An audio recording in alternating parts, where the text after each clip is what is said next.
네, 안녕하세요. 자, 이번 시간에는 부가가치세에 들어가겠습니다. 여러분들 교재 298페이지죠? 자, 부가가치세는 여러분들 시험에서 이론 문제가 두 문제가 출제가 되고 그 다음에 그 부가가치세와 관련된 전폐협력이 있는데 메인 매출 전폐협력이더라고요. 그 메인 매출 전폐협력 문제가 6문제 정도가 출제가 돼요. 그러면은 시험에서 100점이 어느 정도 되느냐? 이런 문제는 한 문제당 2점 해서 총 4점이죠. 그 다음에 메인 매출 전폐협력은 한 문제당 3점으로 해서 6문제면은 18점이죠. 예, 그래서 그 메인 매출 전폐협력이라고 하는 분계 문제, 예, 그게 배점이 더 높아요. 그래서 많은 학생들이 부가세 이론은 공부할 필요 없다. 왜냐면은 두 문제이기 때문에 그냥 찍으면 되지 않느냐. 뭐 그렇게 얘기를 하는데 물론 그래도 될 것 같긴 한데, 예, 이론을 모르면은 여러분들이 그 전폐협력 할 때, 메인 매출 전폐협력 할 때 그 완벽하게 풀기가 어렵단 말이에요. 그래서 이론에도 충실하고 나중에 뒤에 실기할 때 메인 매출 전폐협력 그쪽도 함께 잘 하셔야지 여러분들이 시험에 합격할 가능성이 더 높아지겠죠. 자, 그럼 부가가치세에 대해서 제가 설명을 드리겠습니다. 자, 교재 298페이지에 보면은 부가가치세의 기초 이론이라고 하는 게 나오는데, 자, 그걸 하기 전에 여러분들 세법에 대해서 일단 얘기를 좀 해볼게요. 자, 세법이라고 하는 거는 자, 국가 재정에 충당할 목적으로 징수하는 세금에 대한 법률이 세법이단 말이에요. 이 세법은 크게 두 가지로 나눠져요. 국세가 있고, 그 다음 뭐가 있냐면요, 지방세가 있어요. 지방세. 두 가지로 나눠지는데, 국세라고 하는 거는 국가에서 징수하는 세금, 지방세는 지방자치단체에서 징수하는 세금을 이야기한단 말이에요. 그래서 국세는 보통 징수하는 주체가 세무서죠. 국세청인데 국세청 산하에 세무서들이 있단 말이에요. 그래서 국가에서 징수하는 세금은 국세청에서 징수하고, 지방세 같은 경우에는 지방자치단체의 재정 확보를 위해서 징수하는 세금이기 때문에 요거는 지방의 시군구청에서 징수를 하겠습니다. 자, 국세에는 어떤 것들이 있느냐? 국세에는 이런 것들이 있어요. 대표적인 게 법인세, 그 다음에 소득세, 그 다음에 부가가치세. 세 가지가 가장 중요한 국세의 세 가지이고, 뭐 그 외에도 등등 있어요. 근데 이 세 가지 정도만 아시면 되겠고, 그냥 지방세. 지방세는 뭐 취득세, 그 다음에 뭐 자동차세, 그 다음에 지방소득세, 뭐 이러한 세금들이 있단 말이에요. 등등. 이러한 세금들이 지방세인데, 지방세는 연도 시험에 안 나와요. 몰라도 되겠고, 연도 시험에서는 국세만 나와요. 국세. 자, 국세 중에서 부가가치세, 회계 1급에서 출제가 되죠. 그 다음에 소득세, 소득세는 세무 2급. 그 다음에 법인세는 세무 1급까지 출제가 돼요. 물론 이 부가가치세는 회계 1급에도 나오고 세무 2급에도 나오고, 그 다음에 세무 1급에도 출제가 돼요. 그 다음에 소득세는 세무 1급도 물론 출제가 돼요. 그럼 부가가치세는 회계 1급, 세무 2급 다 나오고, 소득세는 세무 2급하고 세무 1급, 법인세는 세무 1급에서만 나오거든요. 그럼 이 부가가치세가 다 나오죠. 다 나오는데 회계 1급이 난이도가 제일 낮고, 그다음 세무 2급이 난이도가 그나마 좀 높아지고, 세무 1급 가면 난이도가 확 올라간단 말이에요. 단계별로 이렇게 밟아가는데, 회계 1급에서 나오는 부가가치세는 그게 범위가 넓지가 않아요. 보통 분계 위주로밖에 안 나온단 말이에요. 그래서 우리 부가가치세에 대해서 배울 건데, 소득세하고 법인세는 상급 시험에 가서 배우겠죠. 그래서 국세에 해당하는 부가가치세, 자, 여기에 대해서 지금부터 설명을 좀 드리겠습니다. 자, 교재 298페이지죠. 자, 제일 먼저 나오는 게 부가가치세의 개념이라고 하는 게 나오죠. 개념. 자, 부가가치세는 뭐냐? 이거부터 먼저 설명을 해볼게요. 자, 부가가치세란 뭐냐? 얘는 기업이 창출한 부가가치에 대하여 10%로 과세하는 세금, 10%로 과세하는 세금이 부가가치세예요. 그래서 부가가치세라고 하는 거는 기업이 창출한 부가가치에 대하여 10%로 세금을 부과하는 게 부가가치세인데, 기업이 창출한 부가가치죠. 부가가치가 뭐냐?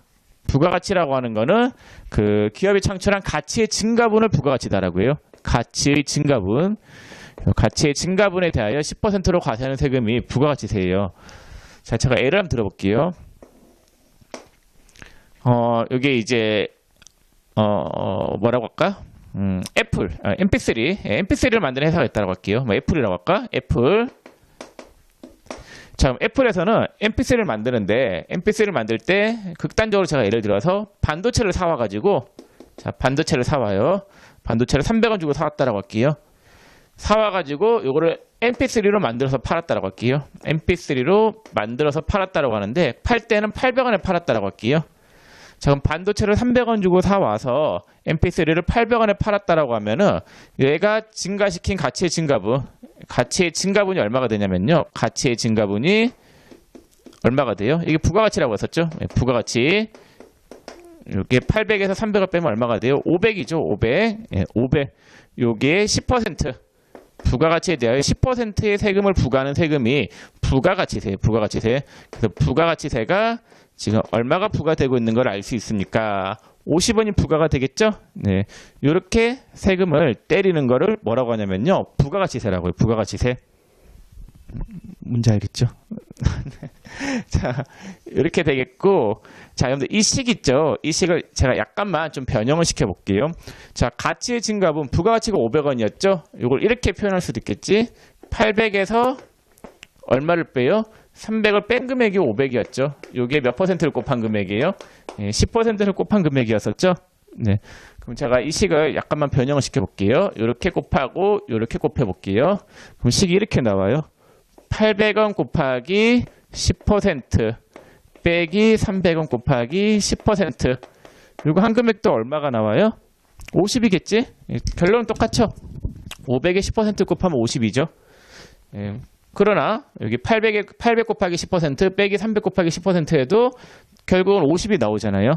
그래서 앞으로 우리 부가가치세 계산은 이런 식으로 할 거예요. 자, 판금액의 10%만큼을 더해요.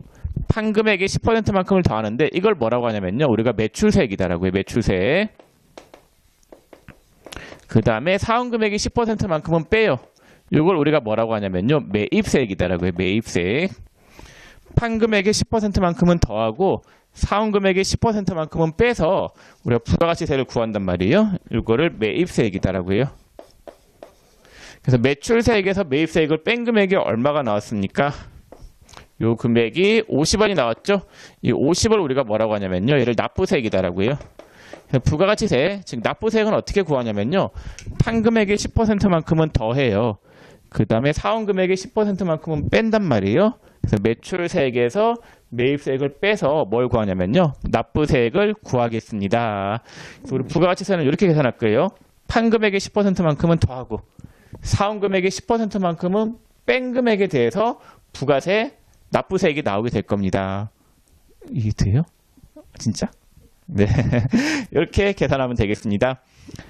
자, 부가가치세 흐름이 어떻게 흘러가느냐, 그 흐름에 대해서 봐야 되는데, 여러분들 298페이지 하단에 그림이 있죠? 이 그림을 통해서 좀 볼게요. 자, 일단 칠판을 좀 지우고 설명을 하겠습니다.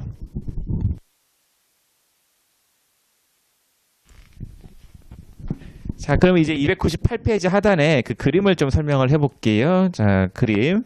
자, 그림을 보면서 부가가치세 흐름에 대해서 설명을 해보겠습니다. 자, 여기 하이닉스가 있는데, 하이닉스는 여러분들이 아시다시피 반도체 만드는 회사죠. 자, 이 반도체 만드는 회사가 아무런 가치가 없는 돌덩어리 있죠. 예, 돌덩어리를 가공을 해가지고 얘네들이 가치로 500원만큼 증가시켜가지고 애플에다가 반도체를 팔아먹은 거예요. 애플이 있는데 애플에다가 반도체를 팔았다. 반도체, 이렇게 반도체, 하이닉스 반도체를 이렇게 팔았어요. 자, 500원만큼의 가치를 증가시켜서 500원에 판 거예요. 500원에 팔았다. 그러면 얘가 창출한 가치의 증가분은 얼마예요? 500원이죠. 아무런 가치가 없는 돌덩어리를 500원만큼의 가치를 증가시켜서 팔았기 때문에 얘가 증가시킨 가치의 증가분은 500원이단 말이에요.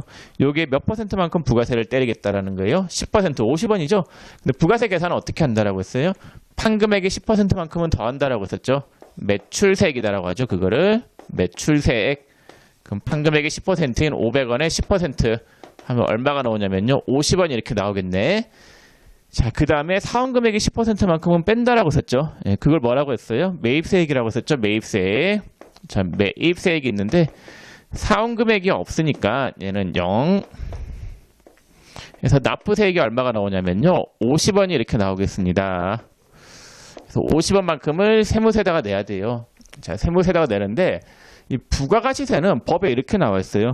부가세는 물건을 파는 사람이 내는 게 아니라 파는 사람이 내는 건 맞는데 부담을 누가 하라고 했냐면요. 부담하는 자가 부담하라고 해요.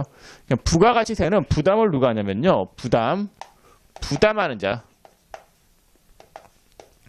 부담하는 자는 구매자 보고 부담하라고 시켰단 말이에요. 사는 사람이 부가세를 내야 되겠고 그 다음에 내는 거는 누가 내야 되냐면요. 이 판매자, 하이닉스가 팔았죠. 예, 판매하는 사람이 부가세를 내야 되는 거예요. 그래서 납세의무자, 부가세는 납부는 누가 해야 되느냐? 판매자가 부담을 하게 되어 있어요. 이렇게 부담하는 자와 납세의무자가 다른 세금, 예, 이러한 세금을 우리가 뭐라고 하냐면요. 간접세다라고 해요. 간접세. 그래서 이건 좀 외워두세요. 그래서 부가가치세는 어떤 세금이냐? 예, 간접세다, 간접세. 왜냐하면 부담은 누가 해요? 구매자. 그 다음에 납부는 누가 하게 되어 있어요? 판매자가 납부하기 때문에 이렇게 구매하는 자와 부담하는 자와 납세의무자가 다른 세금을 간접세라고 합니다. 그래서 여러분들이 물건 구입하실 때 부가세 별도입니다. 이런 이야기 들어보셨죠? 예, 부가세 10% 내세요. 이런 이야기 들어보셨을 거예요. 그러면 여러분들이 그 부가세 10%를 부담하죠. 근데 납부는 누가 해요? 납부는 그 가게에 있는 사장님, 사업주가 납부하겠죠. 사업장에서 납부하잖아요. 판매자가 납부하는 거잖아요. 예, 그래서 이렇게 부담하는 자와 납세의무자가 다른 세금을 뭐라고 하냐면요. 간접세다라고 해요. 자, 그러면은 부가세는 누가 낸다라고요? 산자가 내죠. 예, 애플이 내겠죠. 그래서 판금액의 10%인 50원만큼을 하이닉스가 받아와서 이렇게 납부를 하는 거예요. 50원을. 예. 그럼 이 50원만큼이 하이닉스가 세무세에다가 납부하겠죠. 예, 세무서에 50원이 이렇게 흘러 들어갈 거예요. 그래서 부가가치세라고 하는 거는 판매자가 내는 게 아니라 부가가치세는 구매자한테 받아와서 납부하는 세금이란 말이에요. 자, 그 다음에 애플이 있는데 애플이 또 이제 팔아요. 애플이 반도체를 받아와가지고 최종 소비자에게 MP3를 팔았다라고 할게요. MP3. 자, MP3를 팔았다라고 하면은 자, 팔았죠. MP3를. 얼마에 팔았냐면요. 500원에 사와가지고 800원에 팔았다라고 할게요. 자, 800원에 팔아요. 자, 그럼 애플은 이제 부가세를 내야 되겠죠? 그럼 얘가 창출한 가치 증가분은 500에서 800을 빼면은 800에서 500을 빼면 300원만큼의 가치 증가분이 있기 때문에 30원만큼의 부가세를 내야 돼요. 자, 이건 어떻게 계산하냐면요. 이렇게 계산한다라고 썼죠? 판금액의 10%만큼은 뭐 하라고 했어요? 더하라고 썼죠? 그래서 매출세 800원에 10%. 그래서 80원만큼은 더하고 자, 그 다음 매입세 사원금액이 있을 거 아니에요? 사원금액의 10%만큼은 아까 어떻게 하라고 했어요? 부가가치세 계산은 빼라고 했었죠? 그래서 매입세 사원금액이 500원, 500원에 10% 하면 얼마가 돼요? 50원이단 말이에요. 50원만큼 빼서 납부세액이 얼마가 나오는 거예요? 예, 30원이 이렇게 나오게 되는 거예요. 그러면 판금액의 10%만큼은 무조건 부가세를 받아오라고 그 부가가치세법에서 시켰단 말이에요. 예, 부가세법에서 판금액의 10%만큼은 받아서 내라. 그럼 애플 입장에서는 800원에 팔았으니까 80원만큼의 부가세를 받아서 내는 거잖아요. 그럼 부가세 80원을 내려고 봤더니 얘가 창출한 가치의 증가분은 500원에 사와서 800원에 판 거니까 가치의 증가분이 300원인 거잖아요. 그러면 30원, 300원의 10%인 30원만 내야 되는 거잖아요. 80원을 내면 안 되는 거잖아요. 그래서 어떤 식으로 이걸 해결하느냐? 해결은 사오면서 부담한 부가세, 사온 금액의 10%만큼은 빼기를 해준단 말이에요. 그럼 판금액의 10%만큼은 더하고 사온 금액의 10%만큼은 뺀 30원만 내면 되는 거단 말이에요. 네. 이런 식으로 부가세 계산이 되겠습니다. 자, 그러면은 요 흐름을 봤을 때 여러분들이 또 하나 알 수 있는 특징이 이런 특징이 있어요. 결국 부가세는 누가 다 부담하냐면요. 최종 소비자가 다 부담한다는 걸 알 수 있단 말이에요. 자, 왜 그러냐면요. 하이닉스. 자, 하이닉스는 부가세 50원을 받아와서 냈죠. 예, 결국은 지가 부담했어요? 지가 부담 안 했어요? 지가 부담 안 했죠? 애플은 부가세 80원 받아와서 냈죠. 그 다음에 지가 사면서 부담한 부가세는 어떻게 했어요? 돌려받았잖아요. 예, 돌려받아서 그러니까 판금액의 10%만큼은 부가세 받아서 내고 자기가 사면서 부담한 부가세는 돌려받기 때문에 얘가 실질적으로 부담하는 부가세는 없단 말이에요. 결국 부가세는 누가 다 내냐면요. 최종 소비자가 다 내게 되어 있어요. 왜 그러냐면요. 부가가치세는 물건에 붙는 세금이에요. 물건 구입할 때 내는 세금이잖아요. 결국 물건은 이 단계를 거치면서 가치가 증가되잖아요. 이 물건들이 반도체 단계에 있다가 MP3로 갔다가 더 가치가 증가됐잖아요. 최종적으로 증가된 가치분에 대해서 최종 소비자가 소비한 거잖아요. 이 물건을 최종적으로 소비한 자는 최종 소비자단 말이에요. 최종적으로 물건을 쓰는 네가 부가세를 내라. 그런 개념이단 말이에요. 예, 그래서 최종적으로 쓰는 최종 소비자가 부가세를 다 내고 가져가야 되는 거예요. 자, 그래서 298페이지 그 기초이론에 대해서 제가 설명을 했는데 책 한번 볼까요? 책에 1번에 부가가치세 개념이 있는데 뭐 그 읽어보세요. 뭐 시험에 개념이 나오거나 그러는 건 아니니까. 2번 부가가치세 가세 방법이 있는데 거기 보시면은 두 번째 줄 끝에 부분에 보시면은 파란색 글씨로 전단계 세액공제법이다 이런 말이 나와 있죠. 자, 전단계 세액공제법은 뭐냐면요. 자, 애플을 보세요. 애플은 전단계에서 납부한 세액을 어떻게 해주고 있어요? 빼기 해주고 있죠. 빼기. 예, 빼기 해준다. 예, 이걸 전단계 세액 공제법이다라고 해요. 그래서 여러분들이 이 부가가치세 지금 이 흐름이 이해가 되면 좋겠는데 이해가 안 되면은 부가가치세는 단순해요. 자, 판금액의 10%만큼은 뭐 한다는 걸 알 수 있어요? 받아와서 내야 되잖아요. 예, 판금액의 자, 판매자 입장. 자, 판매자 입장에서는 예, 판금액의 예, 매출한 금액의 10%만큼 예, 받아와서 예, 납부한다. 이 입장이 하나가 있겠지. 물건을 판매하는 자 입장에서는 판금액의 10%만큼의 부가세를 받아와서 납부해야 되는 거고, 그 다음에 구매자가 있겠죠. 구매자. 자, 구매자 입장에서는 어떻게 하겠어요? 지가 사하면서 부담한 부가가치세가 있잖아요. 이건 어떻게 하고 있어요? 빼주고 있지. 네, 그래서 구매하면서 부담한 부가가치세, 구매하면서 부담한 부가가치세는 차감, 부가가치세는 공제준다. 우리가 뺀다라는 말을 공제한다 이런 말을 쓰거든요. 부가가치세는 공제. 그래서 판매자 입장에서는 부가세 10%를 받아서 낸다. 이쪽이 매출세액에 대한 부분이죠. 매출에 대한 부분. 사하면서 부담한 부가세는 뭐 하고 있어요? 돌려받는 거잖아요. 이걸 우리가 매입세 공제 받는다 이런 말을 써요. 매입하면서 부담한 세액을 공제 빼기 받는다. 공제가 뺀다는 말이거든요. 네. 자, 그래서 부가가치세 가세는 전단계 세액 공제법을 취하고 있다. 전단계에서 납부한 세액을 어떻게 해주고 있어요? 빼주고 있죠. 자, 그다음 다음 페이지 보시면은 옆에 299페이지죠. 네, 우리나라 부가세법의 특징이 있죠. 네, 그 특징에 대해서 한번 보겠습니다. 이런 문제로 시험에 간혹 나오는데 잘 나오는 건 아니에요. 그래서 좀 외워두세요. 1번은 일반 소비세다. 부가가치세는 일반적이에요. 일반적이다의 반대말이 특별하다인데 특별 소비세라고 하는 말이 있어요. 개별 소비세, 특별 소비세라고 하는 말이 있는데 그 특정 품목에 대해서만 세금을 때리는 거단 말이에요. 부가세는 우리가 물건 구입하는 거, 웬만한 물건 구입에 대해서는 모두 다 부가세가 붙는단 말이에요. 일반적인 모든 것에 대해서 부가세가 붙게 되어 있어요.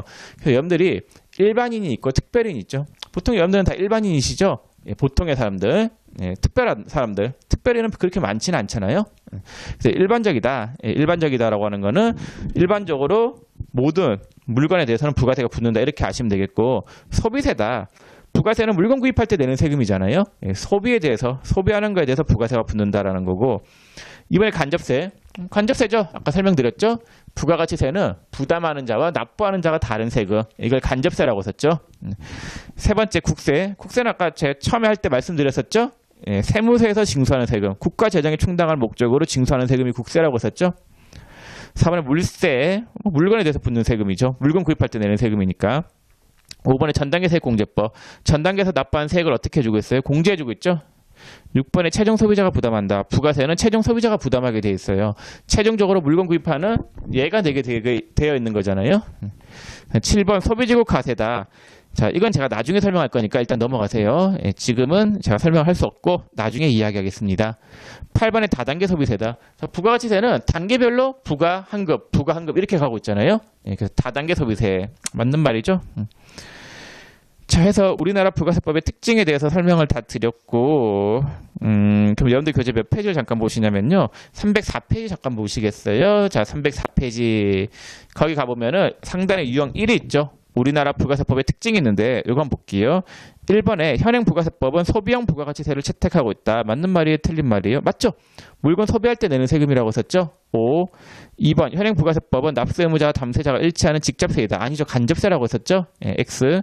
3번 현행 부가세법은 소비지구 과세 원칙을 채택하고 있다. 이건 나중에 배울게요. 일단은 맞는 말인데 나중에 하겠습니다. 4번 현행 부가세법은 각 거래 단계마다 증가하는 부가가치에 대하여 거래 징수하는 다단계 거래세이다. 맞죠? 단계별로 계속 부가세가 부과되고 환급이잖아요. 예, 다단계 거래세 맞는 말이에요.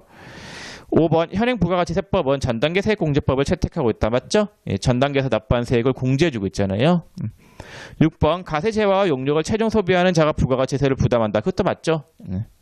7번 현행 부가가치세법은 납세 의무자의 부양가족수, 기초생계비 등 인적사항이 고려되는 인세가 아니라 부가가치세는 물세예요. 물건 구입할 때 내는 세금이라고 썼잖아요. 그래서 물세에 해당한다가 맞겠죠? 자, 그 다음 6번, 8번 현행 부가세법은 개별적으로 열거된 품목에 대해서만 가세한다. 아니죠. 개별적으로 열거된 게 아니라 일반적이다라고 썼죠. 일반 소비세, 일반적인 모든 거에 대해서 예, 과세한다라고 했습니다. 그래서 X. 자, 됐고. 자, 여러분들 다시 앞에 몇 페이지로 가보시냐면요. 300페이지 가보겠습니다. 부가세 총칙. 예, 총칙을 볼 건데, 자, 이건 칠판을 좀 지우고 보겠습니다.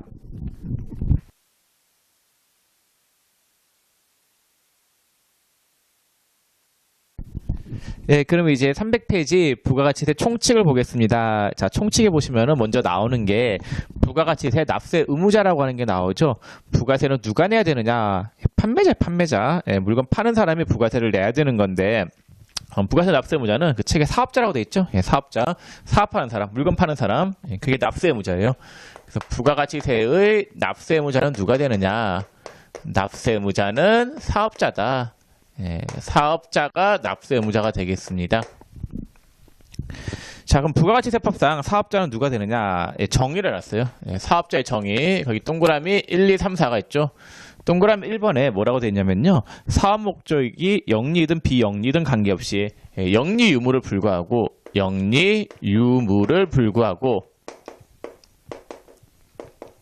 그 다음에 두 번째가 뭐라고 되어 있냐면요. 사업상이죠. 예, 사업상은 사업하는 사람을 이야기하는 거고, 예, 세 번째 독립적으로. 예, 독립적으로 이 말은 뭐 가게 차렸다 이 말인데 별 중요한 말은 아니에요. 2번하고 3번은. 그 다음에 네 번째 과세가 되는 재화나 용역을 공급하는 자. 재화나 용역을 예, 공급하는 자를 사업자다라고 해요.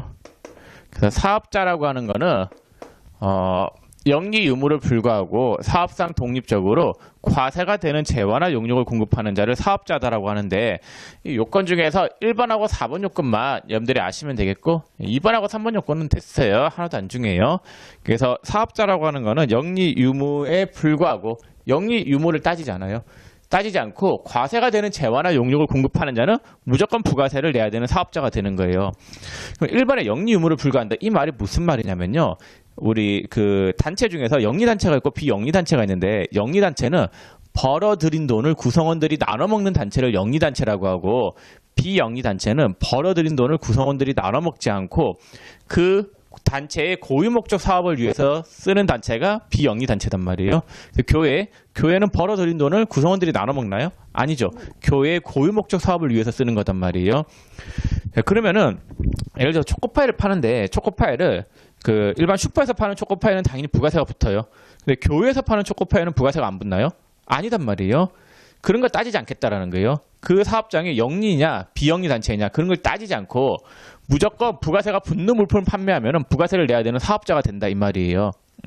그래서 여러분들 우유도 있죠. 우유가 초코우유. 초코우유 같은 경우에 그 연세대학교에서 만든 연세우유가 있단 말이에요. 연세대학교는 비영리 단체예요. 그럼 연세대학교에서 파는 초코우유에 부가세가 붙느냐? 당연히 붙어요. 일반 슈퍼에서 파는 초코우유도 부가세가 붙죠. 마찬가지예요. 그래서 어디서 파느냐가 중요한 게 아니라 영리단체냐 비영리단체냐 이런 게 중요한 게 아니라 부가세가 붙는 물품을 판매하면 무조건 부가세 내야 되는 사업자가 된다라는 거. 자, 그 다음에 그 부가세 납세 의무자의 사업자를 분류하면 다음과 같아. 사업자를 분류할 때 어떻게 분류할 수 있느냐. 자, 사업자는 크게 과세사업자하고 면세사업자로 분류할 수 있습니다. 사업자는 크게 두 가지 뭐와 뭘로 분류하냐면요. 과세사업자랑 면세사업자로 분류해요. 그래서 과세사업자라고 하는 거는 과세 물품을 판매하는 사업자, 면세사업자는 면세 물품을 판매하는 사업자인데, 이 면세사업자, 요건 뒤에서 배울 거예요. 일단 나중에 이야기하고 과세사업자부터 설명을 해볼게요. 자, 과세사업자는 부가세가 붙는 거, 부가세가 10% 붙는 물건을 판매하는 사업자를 과세사업자다라고 하는데 얘는 두 가지로 나눠져요. 자, 과세사업자는 일반 가세자랑 그 다음에 간이가세자로 나눠진다라는 거. 일반 가세자하고 간이가세자로 나눠져요. 자, 그럼 간이가세자는 뭐냐? 간이가세자라고 하는 거는 네, 직전연도 공급 대가가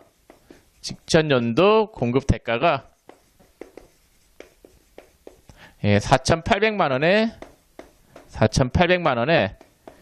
미다라는 사업자를 간이가세자더라고요.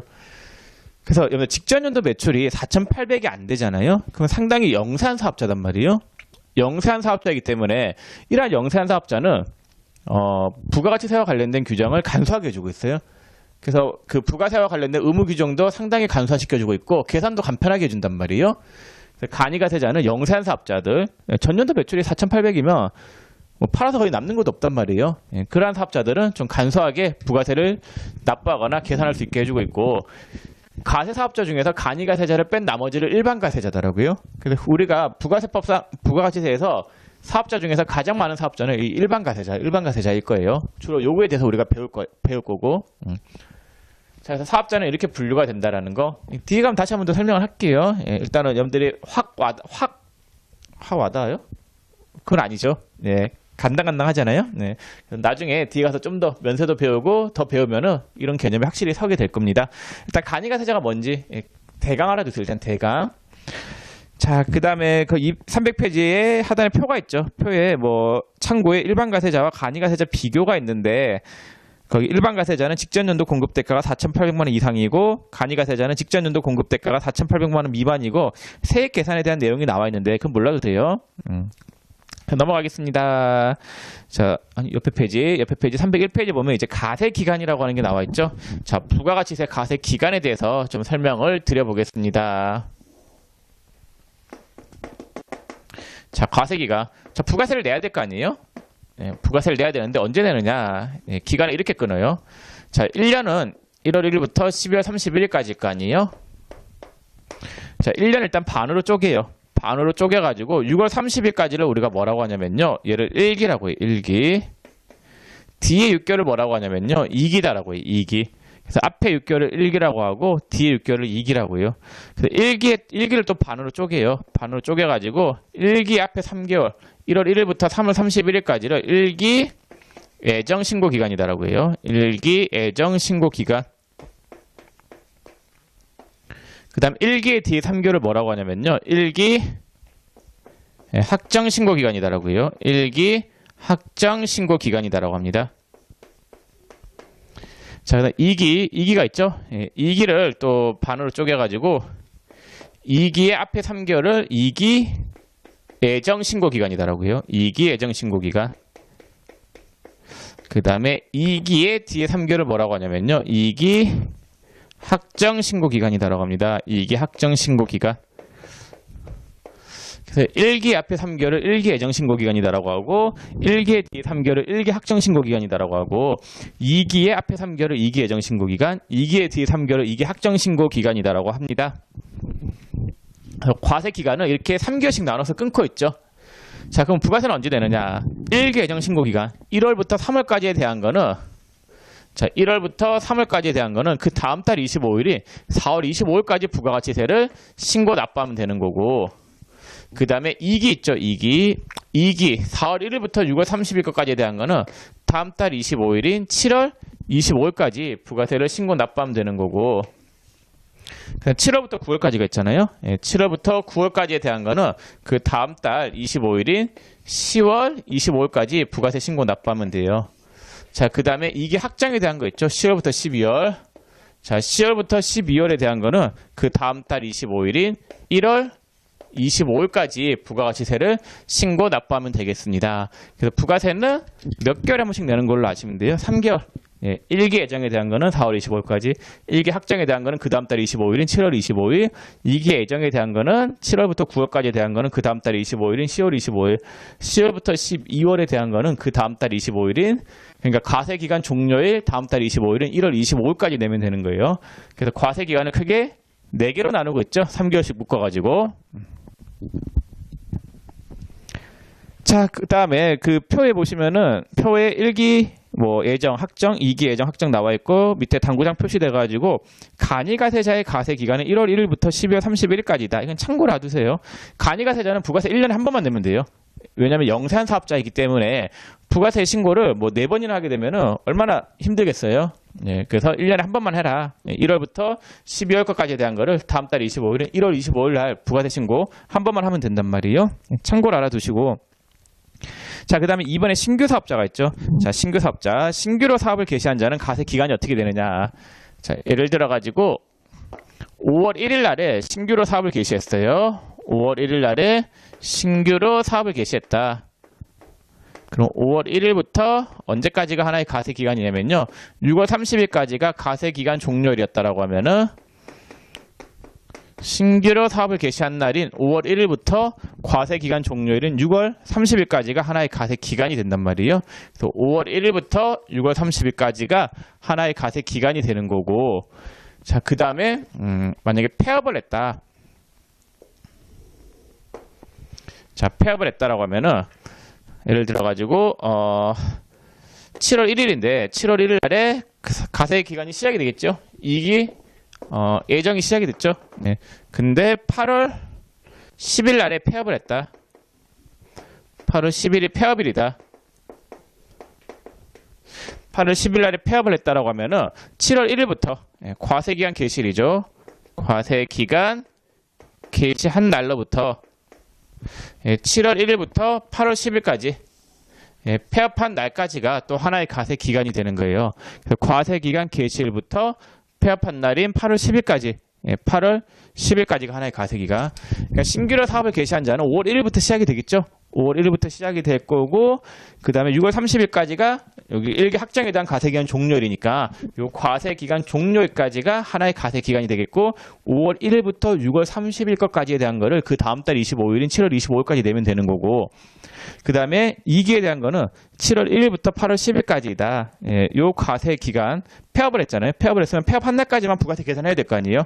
그러면은 8월 10일까지가 하나의 가세 기간이 되겠고, 부가세 신고는 그 다음 달 25일인 9월 25일까지 하면 되는 거예요. 네.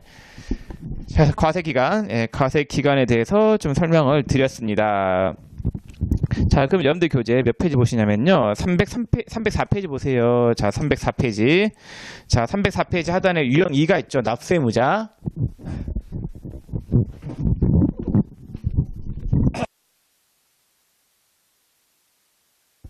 자, 유형이 납세무자 보면은 1번에 부가세법상 납세무자인 사업자가 되기 위해서는 영리 목적이 있어야 한다. 아까 영리 의무를 따져요, 안 따져요? 따지지 않는다라고 썼죠? 2번 부가세법상 납세무자인 사업자가 되기 위해서는 가세 대상인 재화나 용역을 공급해야 한다. 그쵸? 과세가 되는 재화나 용역을 공급해야 된다라고 했었고, 3번에 지방자치단체도 수익사업을 영위할 경우에는 부가가치세를 거래 징수하여야 한다. 맞는 말이죠. 지방자치단체는 영리단체가 아니에요. 영리 유무를 따지지 않고 무조건 부가세가 붙는 물품을 판매하면 무조건 부가세 내야 된다라고 했었죠. 4번 학교와 같은 비영리 단체는 부가가치세의 납세무자가 될 수 없다. 아니죠. 비영리 단체도 될 수 있고, 5번 이익이 발생하지 않았을 경우에는 부가가치세가 발생하지 않아 납부할 필요가 없다. 이익 유무를 따지지 않죠. 무조건 부가세가 붙는 물품을 판매하면 부가세 내야 되는 사업자라고 했었죠. 6번 간이가세자는 직전연도 공급대가가 4,800 미만인 사업자. 그건 맞죠. 그건 맞는 말이고, 자, 그 다음 페이지, 여러분들 305페이지, 아니 305페이지, 305페이지 보시면은 유형 3 과세 기간이 있죠. 자, 1번에 4월 15일에 신규로 사업을 개시한 사업자의 최초 과세 기간은 1월 1일부터 6월 30일까지이다가 아니라 4월 15일부터 6월 30일까지겠죠. 신규 사업 개시일 1로부터 과세기간 종료일까지잖아요. 2번 2월 20일에 폐업한 사업자의 최종 과세 기간은 1월 1일부터 2월 20일이다. 폐업을 했죠. 폐업을 했으면은 1월 1일부터 시작했겠죠. 과세 기간이. 그러면은 1월 1일부터 언제까지겠어요? 네, 1월 1일부터 폐업한 날은 2월 20일까지.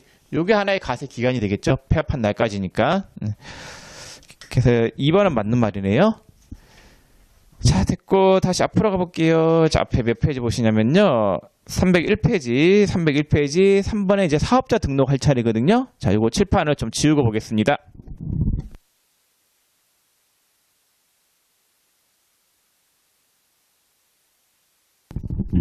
자, 그러면 이제 301페이지 하단에 사업자 등록 볼게요. 자, 사업자 등록을 내야 된단 말이에요. 사업을 시작하면은 사업자 등록 신청을 하러 가야 되는데 세무서에다가 저희 이제 사업할 거예요라고 신고를 해야 돼요. 그 신고는 언제 하느냐? 신고는 사업을 개시한 날로부터 사업을 개시한 날이 있겠죠. 사업 개시일로부터 20일 이내 20일 내에 신고하면 되겠습니다. 세무서에 가서 신청하면은 사업자 등록증을 내줘요. 그러면은 신청하면 이번에 교부가 있죠. 세무서에서는 교부를 해야 되는데 교부는 며칠 이내에 해야 되느냐? 안 중요해요. 몰라도 되겠습니다. 자, 다음 페이지, 다음 장 넘어가 보세요. 자, 다음 장 넘어가 보면은 302페이지죠. 302페이지 가보세요. 자, 사업자 등록 정정. 아니다. 301페이지 하단에 보세요. 하단에 다시 앞에 페이지. 그 신청 보세요. 신청에 두 번째 줄에 다만 신규로 사업을 개시하고자 하는 자는 사업 개시일 전이라도 등록할 수 있다. 신규 사업자 같은 경우에는 사업자 등록을 사업을 개시하기 전이라 하더라도 신청 가능해요. 사업 개시일 전에도 신청 가능하다. 왜냐하면 실제로 사업을 개시하기 전이다 하더라도 우리가 비품 같은 거 미리 구매해 두잖아요. 사업할 준비를 해둘 수가 있는 거잖아요. 그래서 사업 개시일 전이라 하더라도 사업자 등록 신청은 가능하다라는 거. 자, 다시 다음 페이지. 사업자 등록의 정정이 있는데, 자, 사업자 등록증이 나왔어요. 나왔으면은 그대로 사업을 하고 있다가 무슨 항목들이 바뀌면은 정정을 해야 되겠죠. 자, 정정은 어떤 걸 해야 되느냐? 정정 사유, 정정할 수 있는 사유, 사업자 등록증을 정정할 수 있는 사유가 있는데 동그라미 1번에 상호를 변경하는 때 상호가 바뀌면 당연히 사업자 등록증 바꿔야 되겠죠. 그래서 여러분들이 회사 등록해봤죠. 프로그램의 회사 등록은 보통 사업자 등록증을 보고 하는 거단 말이에요. 그래서 프로그램의 회사 등록에 들어가는 내용이 바뀌었다라고 하면은 사업자 등록증을 정정해야 되겠구나 이런 생각을 하셔도 무방하겠습니다. 이번에 통신 판매업자가 사이버몰의 명칭 또는 인터넷 도메인 이름 변경. 당연히 이것도 변경해야 되겠죠. 정정해야 되겠죠. 왜냐면은 상호 명칭이 바뀐 거니까. 자, 이거는 신청일 날의 교부인데 그 재교부 기한 그건 몰라도 돼요. 그냥 사유만 외우세요. 사유. 자, 동그라미 1번에 법인 또는 고유 본원을 받은 단체의 대표자를 변경하는 때, 자, 대표자 변경은 사업자 등록증 정정 사유예요. 그래서 여러분들이 회사 등록에 대표자 넣잖아요. 정정 사유인데 그 갈로에 개인 사업자의 대표자 변경은 정정 사유가 아니라 얘는 폐업 사유다. 이게 좀 중요한데 이게 무슨 말이냐면요. 법인이 있죠. 자, 법인이 있다. 예를 들어서 주식회사 LG전자가 있다라고 할게요. LG전자. 그럼 LG전자에는 여러 명의 주주가 있을 거 아니에요. A도 있고 B라는 주주가 있고 대표자 있잖아요. 대표자는 따로 뭐 둔단 말이에요. C를 대표자다. 그러면 대표자는 C가 할 수도 있는 거고 다른 자 외부에서 들어온 D가 할 수도 있는 거고 여러 명이 할 수 있단 말이에요. 그럼 대표자는 언제든지 바뀔 수 있는 거기 때문에 그냥 바꾸기만 하면 돼요. 대표자는. 그래서 법인이라고 하는 실체가 따로 내세워져 있고 뒤에 대빵은 누가 되든지 바뀔 수 있단 말이에요. 그럼 얘 바뀐 거는 그냥 바꾸면 되는 건데 개인 사업자는 달라요. 예를 들어서 슈퍼가 있다. LG 슈퍼가 있다라고 할게요. 이건 개인 사업자예요. 개인 사업자인데 이 슈퍼의 주인은 홍길동이다라고 할게요. 개인 사업자 홍길동 거. 그럼 이 슈퍼는 누구 거예요? 홍길동 거죠. 홍길동 건데 홍길동이가 이 슈퍼를 그만하면 이 슈퍼는 끝난 거예요. 홍길동 개인 거기 때문에 법인은 법인이라고 하는 실체가 따로 있기 때문에 법인격이 소멸되지 않는 이상은 대표자는 누가 돼도 상관이 없단 말이에요. 그냥 바꾸면 돼요. 근데 개인은 개인 거기 때문에 개인이 그만두면은 그 사업장은 폐업을 해야 돼요. 그래서 갈로에 개인 사업자의 대표자 변경은 뭐라고 되어 있어요? 폐업 사유이다. 정정해서는 될 일이 아니에요. 사업자 등록증 정정해서 될 일이 아니라 폐업하고 다시 사업자 돼야 되는 거예요. 이번에 상속으로 인하여 사업자 명의가 변경되는데 상속이라고 하는 거는 죽어서 물려주는 걸 상속이다라고요. 생전에 물려주는 거는 증여. 상속은 죽어서 물려주는 게 상속인데 상속으로 인하여 사업자 명의가 변경되는 때에는 사업자 등록증 정정할 수 있어요. 자, 여러분들 홍길동이 죽었어요. 죽으면은 다른 누군가가 여기를 대체를 할 수 있는 거단 말이에요. 홍길동이가 살아있을 때는 이 홍길동이를 대체할 수 있는 자는 없단 말이에요. 근데 홍길동이가 죽었다. 죽으면은 다른 자가 상속받은 자가 대체할 수 있다. 그래서 개인 사업자의 대표자 변경은 정정 사유가 아니라 폐업 사유인데 예외적으로 상속으로 인하여 대표자가 바뀔 때에는 정정만 해도 돼요. 상속은. 왜냐면 상속은 이미 이 사업장을 운영하는 사람이 이 세상에 없어졌기 때문에 그래요. 없어지고 없기 때문에 다른 누군가가 대체가 가능하다라는 거. 자, 3번에 사업장을 이전하는 때, 여러분들 회사 등록하실 때 사업장 주소 넣죠. 네, 사업장을 이전하면 당연히 사업자 등록 정정해야 되는 거고, 그 갈로의 사업자의 주소 변경은 정정 사유가 아니에요. 홍길동의 주소가 바뀌었다. 그거는 얘가 동사무소 가가지고 자기 전입신고할 일이지, 예, 사업자 등록 정정하고 그럴 일은 아닙니다. 자, 4번에 사업의 종류의 변경이 있는데 업태 종목 넣으시죠. 뭐 업태 도매, 종목, 전자제품, 예, 그런 거 넣으시잖아요. 그럼 업태하고 종목이 바뀌면 당연히 사업자 등록 정정해야 되겠죠. 자, 5번부터 9번까지가 있는데 이건 몰라도 돼요. X. 그래서 여러분들 사업자 등록 정정 사유는 그 개인 사업자의 대표자 변경이 중요하니까 그거 알아두시면 되겠습니다. 자, 여러분들 교재 305페이지 가보세요. 305페이지 유형 4 보겠습니다. 305페이지 유형 4가 있는데 다음 물음에 대해서 OX를 하시오. 1번에 사업장을 이전하는 경우에는 사업자 등록 정정 사유에 해당한다. 그쵸, 사업장을 이전하는 건 정정 사유가 맞아요. 2번에 개인기업의 사업자 명의 변경의 경우에는 사업자 등록 정정 사유이다. 개인기업의 대표자 변경은 폐업 사유라고 썼죠. 폐업 사유입니다. X. 3번 새로운 사업의 종류를 추가할 때에는 사업자 등록증을 정정해야 한다. 그건 맞죠. 업태 종목 바꿀 때는. 4번 상속으로 인하여 사업자의 명의가 변경되는 때에는 사업자 등록증을 정정해야 한다. 그거는 맞아요. 원래 개인 사업자의 대표자 변경은 폐업 사유라고 썼는데 상속은 된다라고 썼죠. 죽어서 물려주는 거. 5번 상호의 변경은 폐업 사유에 해당한다. 예, 아니죠. 정정이에요. 상호를 바꾸는 거는 그냥 사업자 등록 정정만 하면 되는 거예요. 6번 신규로 사업을 하고자 하는 자는 사업 개시일로부터 20일 이내에 사업자 등록을 해야 하고 예외는 없다. 자, 사업 개시일로부터 20일 이내인데 예외적으로 사업 개시일 전이라 하더라도 사업자 등록 신청은 가능하다라고 썼죠. 네. 자, 그 다음에 7번 사업장을 이전하는 때에는 반드시 폐업 신고를 한 후에 신규 사업자 등록을 해야 한다. 사업장을 이전하는 때에는 폐업 신고가 아니라 예, 뭐예요? 사업자 등록증 정정만 하면 되는 거죠. 예, 정정만 하면 되겠습니다. X. 8번 사업장마다 사업자 등록을 하는 것이 원칙이다. 그래요, 안 그래요? 예, 부가가치세는 사업장별 가세 원칙인데 이건 좀 이따 설명을 할게요. 바로 설명을 할 건데 5예요. 5. 예. 자, 일단 넘어가겠습니다. 앞에 302페이지 볼게요. 자, 총칙의 마지막 신고 납세지 보겠습니다. 자, 302페이지 4번의 신고 납세지. 자, 납세지라고 하는 말이 있는데 자, 납세지가 뭐냐?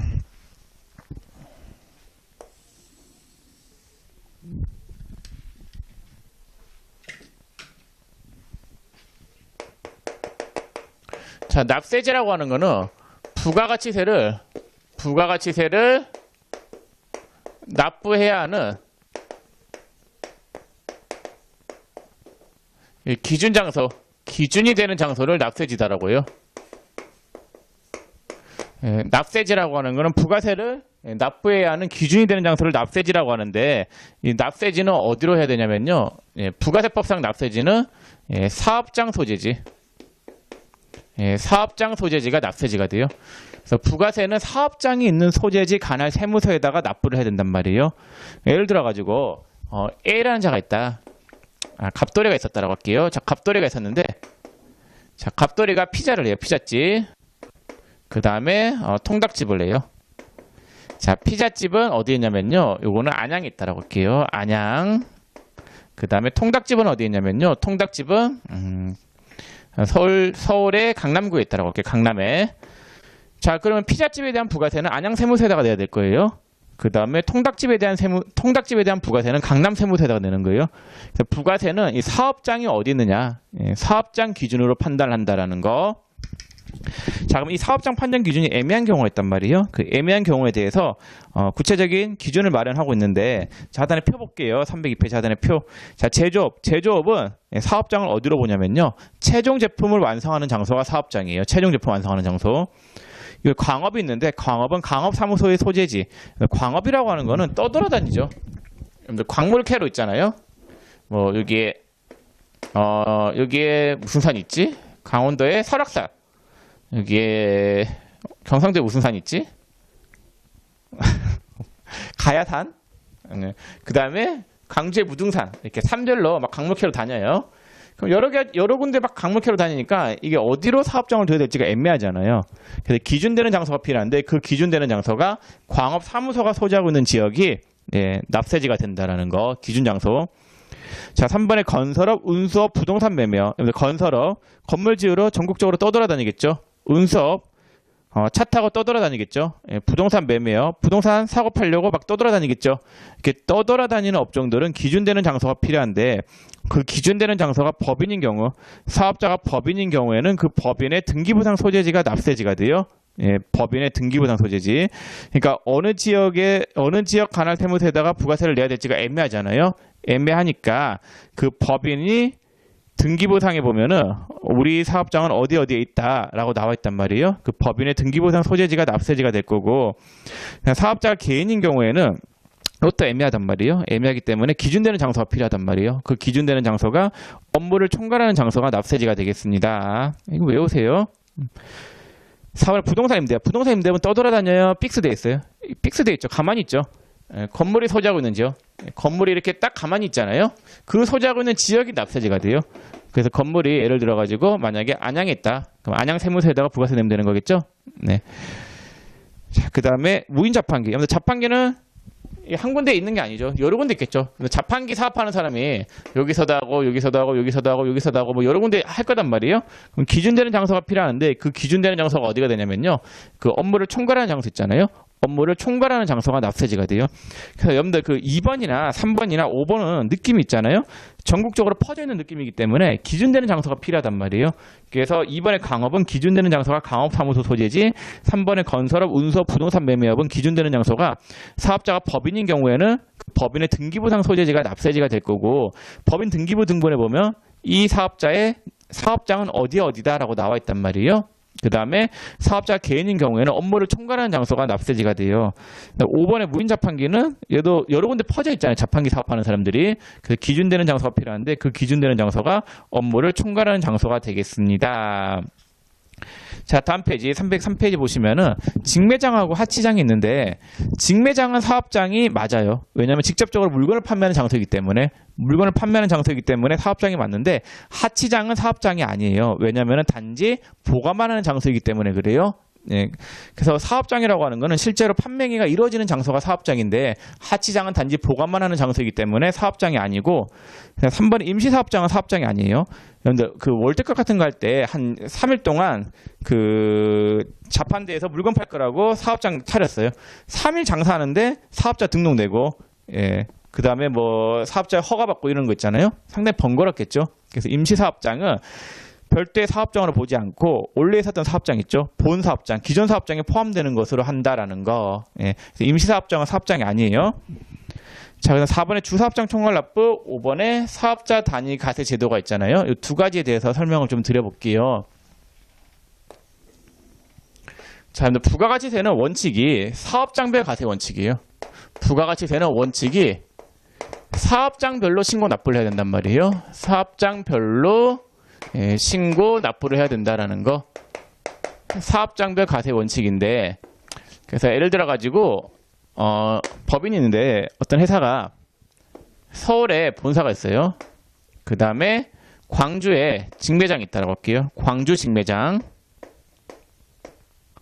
그 다음에 부산 직매장이 이렇게 있다고 할게요. 자, 그 원칙이 서울에서 신고 납부해야 되겠고, 그 다음 광주 직매장에 대한 거는 광주에서 신고 납부해야 되겠고, 부산 직매장에 대한 거는 부산에서 신고 납부를 해야 되는 거예요. 그래서 사업자가 하나다 하더라도, 사업자가 예를 들어서 갑법인이었다. 사업자는 갑법인이에요. 사업자 명의 갑법인인데, 사업자가 갑법인이다 하더라도 부가세는 사업장별 신고 납부니까, 서울에 있는 사업장은 서울에 있는 관할 세무서에다가 신고 납부를 해야 되는 거고, 광주에 있는 거는 광주에 있는 세무서에다가 신고 납부해야 되는 거고, 부산에 있는 거는 부산에 있는 세무서에다가 신고 납부를 해야 되는 거예요. 사업장별 가세 원칙인데, 예외적으로 그 4번의 주사업장 총괄납부라고 하는 게 있죠. 납부만큼은 주사업장에서 할 수 있게 해주는 제도. 그래서 주사업장은 그 본점이나 지점, 법인은 본점, 지점이 다 가능한데 일단 서울을 주사업장으로 뒀다라고 할게요. 여기서 납부를 총괄할 수 있게 해주는 제도가 주사업장 총괄납부예요. 그래서 주사업장 총괄납부는 납부만큼은 주사업장에서 전부 다 한 방에 다 할 수 있는 거예요. 근데 납부만 할 수 있는 거지 신고는 안 돼요. 신고는 사업장별로 신고해야 되는 거예요. 주사업장 총괄 납부는 뭐만 가능하다라고요? 납부만 주사업장에서 가능하다라는 거. 그 다음에 거기 2번에 보면 주사업장은 어디냐? 주사업장은 법인은 본점하고 지점 중에 선택이 가능하고 개인은 주사무소만이 주사업장이 될 수 있는 건데 그건 별로 안 중요해요. 참고로 알아두시고. 자, 그다음 사업자 단위 과세 제도가 있는데 그건 뭐냐면요. 여기 좀 적을게요. 주사업장 총괄 납부, 주사업장 총괄 납부는 뭐만? 납부만. 납부만 주사업장에서 할 수 있게 해주는 제도가 주사업장 총괄 납부고, 자, 그 다음에 사업자 단위 과세 제도가 있죠. 사업자 단위 과세 제도. 사업자 단위 과세 제도는 사업장에서 신고까지, 요 신고까지 주사업장에서 다 할 수 있게 해주는 제도가 사업자 단위 과세 제도예요. 자, 말이 사업자 단위 과세 제도이죠. 얘 기준으로 과세하겠다는 거예요. 사업자. 법인이라고는 사업자 단위로 과세를 하겠다는 거니까 얘가 가지고 있는 사업장이 3개가 다 한 대 묶어서 전부 다 사업자 거잖아요. 얘 기준으로 신고 납부하면 되는 거니까 사업자 단위 과세 제도는 주사업장에서 납부뿐만 아니라 신고하고 납부까지 주사업장에서 다 할 수 있게 해주는 제도가 사업자 단위 과세 제도가 되겠습니다. 그래서 그 사업자 단위 과세 제도의 세 번째 줄에 주사무소에서 총괄하여 신고 납부할 수 있게 해주는데 이를 사업자 단위 과세 제도라 한다라고 되어 있죠. 네. 자, 그래서 요거 좀 구분을 잘 해주세요. 뭐 시험에 잘 나오는 건 아닌데, 그래도 알아두면은 뭐 나쁠 건 없겠죠. 시험 범위이긴 하니까. 근데 그 밑에 하단에 각주 1 보면은 총괄 납부의 경우 지점도 주된 사업장으로 할 수 있지만 사업자 단위 과세 제도 하에서는 본점 또는 주사무소만이 된다. 이게 무슨 말이냐면요. 자, 주사업장 총괄 납부는 주사업장에서 납부만 할 수 있게 해주는 제도인데 이 주사업장이 법인 같은 경우에는 본점 지점이 다 돼요. 근데 사업자 단위 과세 제도에서는 이 주사업장에서 신고 납부 둘 다 할 수 있게 해주는 제도인데 그 주사업장이라고 하는 거는 본점만 된다라는 건데 별로 안 중요해요. 제가 방금 한 말은 하나도 안 중요하고 이것만 알아두시면 돼요. 주사업장 총괄 납부는 주사업장에서 뭐만? 납부만 가능한 거. 사업자 단위 과세 제도는 주사업장에서 납부뿐만 아니라 모두 가능한 거, 신고까지 가능한 게 사업자 단위 과세 제도예요. 그럼 사업자 단위 과세 제도가 되면 사업자가 하나로 통합이 돼요. 지금 주사업장 총괄 납부 하에서는 사업장별로 사업자가 3개가 나와 있어요. 사업자 등록증이 3개이단 말이에요.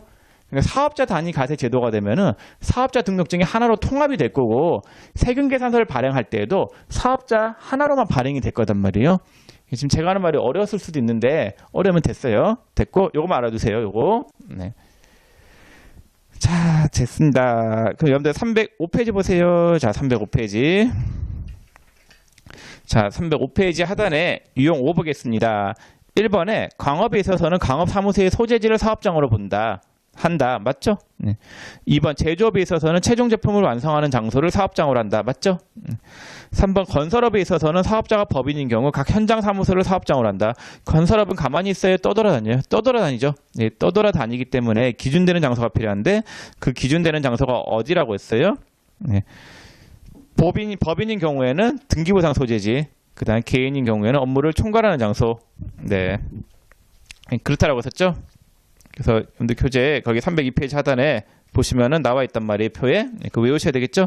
다시 305페이지 가볼게요. 자, 305페이지 4번에 부동산 임대업에 있어서는 그 부동산의 등기부상 소재지를 사업장으로 한다. 자, 임대업은 임대물건이 소지하고 있는 그 지역이 사업장이 되겠죠? 예, 등기부상 소재지를 사업장으로 한다. 예, 맞는 말이고. 5번 무인자동 판매기에 의한 사업을 영위하는 사업자는 그 사업에 관한 업무를 총괄하는 장소를 사업장으로 한다. 자판기죠. 자판기는 퍼져 있죠. 퍼져 있기 때문에 기준되는 장소가 필요한데 그 기준되는 장소가 업무를 총괄하는 장소 맞고 6번에 직매장과 하치장은 사업장으로 보지 않는다. 직매장은 사업장이라고 썼죠. 직접적으로 물건을 판매하는 장소이기 때문에. 근데 하치장은 단지 보관하는 장소이기 때문에 사업장이 아니다라고 했었죠. 네. 자, 이렇게 해서 총론까지 다 받고 이제 307페이지에 있는 307페이지에 연습 문제가 있는데 요거는 다음 시간에 하겠습니다. 오늘 여기까지만 할게요. 예, 수고 많으셨습니다.